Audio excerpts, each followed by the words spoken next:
Hello student, আশা করি তোমরা সকলে ভালো আছো। অনশট উইথ বারুই ব্রাদার চ্যানেলের পক্ষ থেকে সকলকে স্বাগত।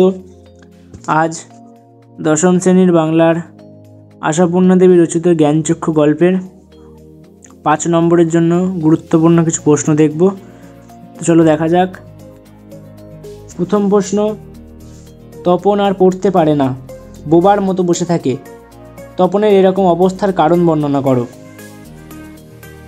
দেখবে প্রত্যেকটি প্রশ্নের পাশে প্রশ্নের মান দেওয়া আছে। চলো দ্বিতীয় প্রশ্ন, তপনের মনে হয় আজ যেন তার জীবনের সবচেয়ে দুঃখের দিন। কোন দিন তপনের এমন মনে হয়েছিল? তার এমন মনে হওয়ার কারণ কি? এটি 2+3। 3 নম্বর প্রশ্ন, শুধু এই দুঃখের মুহূর্তে গভীরভাবে সংকল্প করে তপন। কার কোন দুঃখের কথা বলা হয়েছে? এরপর সে কী ধরনের সংকল্প করেছিল? এটাও 2+3। চতুর্থ প্রশ্ন, গল্প ছাপা হলে যে ভয়ঙ্কর আহ্লাদটা হওয়ার কথা, সে আহ্লাদ খুঁজে পায় না। কার লেখা গল্প কোথায় ছাপা হয়েছিল? গল্প ছাপা হলেও প্রত্যাশিত আহ্লাদ খুঁজে না পাওয়ার কারণ কী ছিল? এটাও 2+3।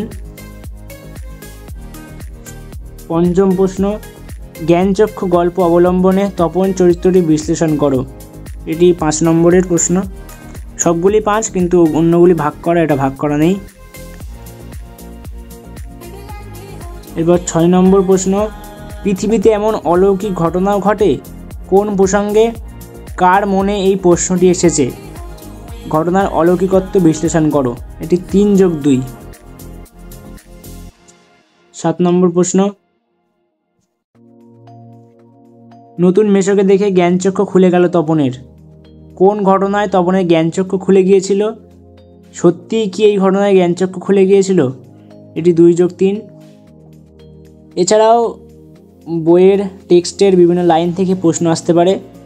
তোমরা টেক্সটটাকে অবশ্যই ভালো করে পড়বে, তাহলে কোনো সমস্যা হবে না উত্তর দিতে। তো আজকের ভিডিওটা এই পর্যন্তই।